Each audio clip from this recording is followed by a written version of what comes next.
प्यारे दोस्तों, आइए मैथमेटिक्स के बहुत ही इंपॉर्टेंट टॉपिक को सीखने, समझने, जानने की कोशिश करते हैं। दोस्तों, आप यहां देख रहे हैं बिहार बोर्ड गणित मॉडल सेट 2025। मतलब ये जितने सवाल दिया गया है ये सब बिहार बोर्ड के मॉडल सेट का सवाल है और इसी तरह का सवाल आपके एग्जाम में आएगा। इसलिए दोस्तों, ये सिर्फ 4 सवाल नहीं है, अगर इसे अंत तक देखकर समझ लेते हैं तो इसके जैसा 40 सवाल आपसे बन जाएगा और 2 नंबर से लेकर 5 नंबर तक का सवाल आपसे बनेगा। तो दोस्तों, आइए सीधे चलते हैं हम सवाल नंबर कितना पे, 57 पे। क्या कहता है, यदि tan a plus cot a बराबर 2 तो tan square a plus cot square a बराबर ए में दिया है 0, बी में दिया है 1, सी में दिया है 2, डी में दिया है 4। मतलब क्या है दोस्तों, tan a plus cot a बराबर 2 है तो tan square a into cot square a ज्ञात करना है। दोस्तों, इसमें क्या करना पड़ेगा, अलजेब्रा का फॉर्मूला का इस्तेमाल करना पड़ेगा और आपको ये बताना होगा। क्या बताना होगा दोस्तों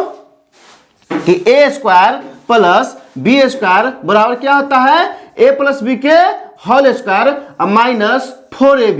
ये अलजेब्रा का फॉर्मूला होता है। A square plus B square बराबर ए प्लस बी के होल स्क्वायर माइनस 4ab।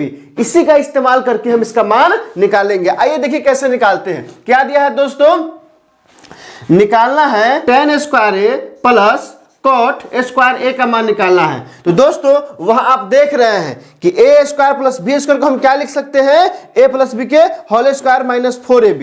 तो दोस्तों, बिल्कुल ये इसी रूप में है ना, ए स्क्वायर प्लस बी स्क्वायर। इसको हम क्या लिख सकते हैं, लिख सकते हैं tan a plus cot a का होल स्क्वायर और क्या होगा दोस्तों, माइनस tan a इंटू क्या हो जाएगा दोस्तों, cot a हो जाएगा। बिल्कुल उसी फॉर्मूला पे हो गया, ए स्क्वायर प्लस बी स्क्वायर बराबर ए प्लस बी के होल स्क्वायर माइनस 4ab। दोस्तों, आप ध्यान दीजिए, इसमें किसका किसका मान दिया हुआ है। तो आप देख रहे हैं कि tan a plus cot a का मान दिया है। कितना दिया है, तो 2 दिया है। तो यहां से क्या हो जाएगा, 2 का स्क्वायर, फिर माइनस 4 है तो 4 हो जाएगा। दोस्तों, यहाँ क्या है, tan a into cot a। और आपको पता होनी चाहिए, क्या पता होगा कि tan theta into cot theta बराबर क्या होता है, 1 होता है। तो जैसे ही tan theta into cot theta 1 हो गया, उसी तरह से tan a into cot a क्या होगा, 1 होगा। तो यहां से क्या हो जाएगा, गुने 1। तो दोस्तों, बराबर 2 का स्क्वायर कितना हो जाएगा, 4 और माइनस 4 का कितना हो जाएगा, 4 से 4 कट जाएगा, क्या आ गया, 0 आ गया। तो आप देख रहे हैं, आप क्या देख रहे हैं दोस्तों, तो यही देख रहे हैं कि tan square a plus cot square a का मान कितना आ गया है, 0 आ गया है। 0 किसमें दिया है, तो ऑप्शन नंबर ए में दिया है, इसलिए हमारा आंसर क्या हो जाएगा, ए हो जाएगा। सवाल नंबर 58 क्या कहता है, किस चतुर्थांश में भुज और कोटि ऋणात्मक होता है। ऑप्शन नंबर दिया है ए प्रथम, बी में दिया है द्वितीय, सी में दिया है तृतीय, डी में दिया है चतुर्थ। दोस्तों, अगर आप मेरा लगातार वीडियो देखते होंगे तो अभी तक इसका आंसर दे चुके होंगे, है ना दोस्तों। क्योंकि इसका आंसर क्या होगा दोस्तों, कह रहा है भुज और कोटि दोनों क्या हो, ऋणात्मक हो। और दोनों ऋणात्मक किसमें होता है, तो तृतीय पाद में होता है। किसमें होता है दोस्तों, तृतीय पाद में होता है। कैसे होता है, आप यहां से समझ लीजिए, इसको स्किप मत कीजिए दोस्तों, क्योंकि इससे नंबर आता ही है। आप जान रहे हैं ये क्या है, x और x डैश, x अक्ष है, ये है y और y डैश, और ये दोस्तों क्या है, यह है मूल बिंदु। आप जानते हैं ना कि इस पाद, ये जो प्रथम पाद है इसका चिन्ह क्या होता है, प्लस प्लस। ये क्या है, प्रथम पाद है। ये क्या है दोस्तों, ये द्वितीय पाद है और इसका चिन्ह क्या होता है, क्योंकि ये x क्या है, यहाँ माइनस है तो माइनस और प्लस होता है। और ये क्या है, तृतीय पाद है। ये क्या है दोस्तों, तृतीय पाद है। और इसमें क्या होता है दोस्तों, ये जो है माइनस होता है और ए y भी क्या है, माइनस होता है। भुज भी माइनस और कोटि भी माइनस। और ये चतुर्थ पाद है। क्या है दोस्तों,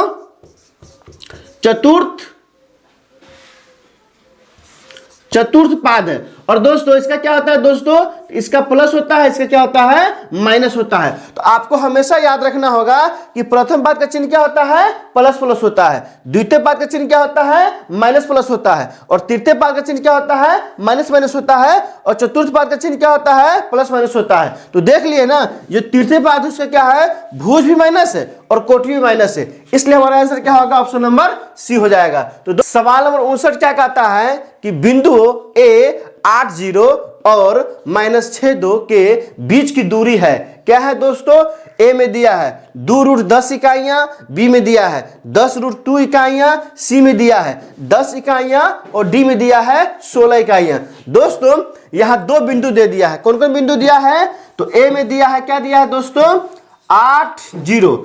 और बी में क्या दिया है दोस्तों? बी में दे दिया है, कितना दिया है? -6 और 2। सबसे पहले क्या करेंगे? x1 का मान निकालेंगे। x1 का मान कितना होगा? यहाँ 8 हो जाएगा। फिर क्या निकालेंगे? y1 का मान। y1 का मान कितना होगा दोस्तों?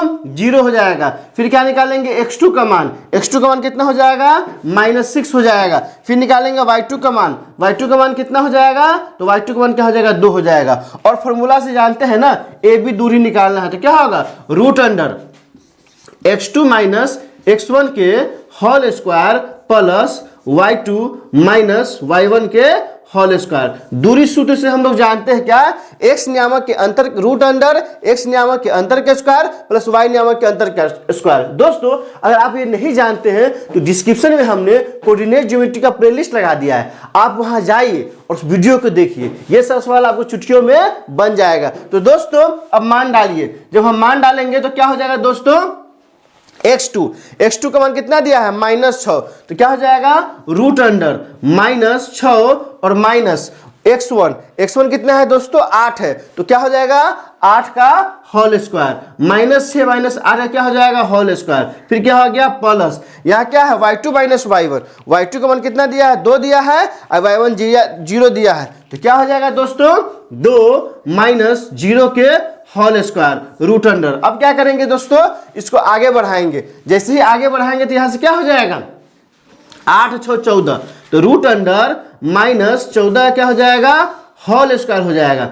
अब प्लस क्या हो जाएगा? 2 में से 0 घटेगा तो क्या होगा? 2 ही होगा। तो 2 का क्या हो जाएगा? स्क्वायर। अब क्या करेंगे दोस्तों?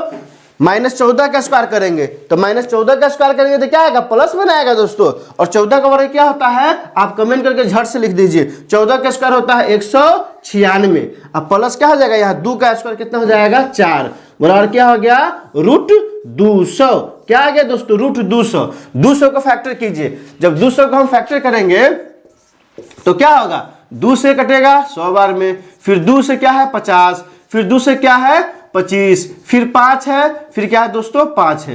क्या आ गया दोस्तों? आप ध्यान दीजिए, आ गया यहाँ पे कितना आ गया? √2 गुने 2 गुने 2 गुने 5 गुने 5। जोड़ा वाला निकालेंगे बाहर को तो क्या है दोस्तों? जोड़ा मिल गया। क्या मिल गया? एगो 2 है जोड़ा में और एक क्या है? 5 है जोड़ा में और √2 हो गया। क्या हो जाएगा दोस्तों? 10√2 इकाइयां। यही हमारा आंसर हो जाएगा।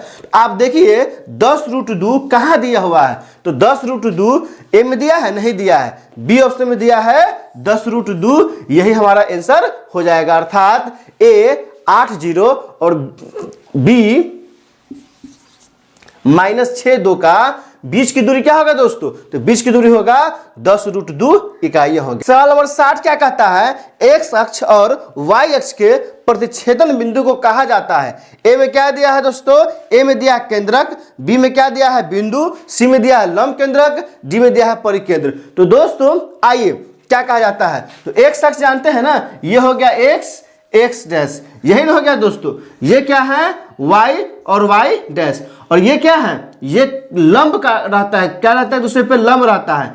इसको हम लोग क्या कहते हैं? ओ को मूल बिंदु कहते हैं। क्या कहते हैं? मूल बिंदु। और इंग्लिश में क्या कहते हैं? ओरिजिन कहते हैं।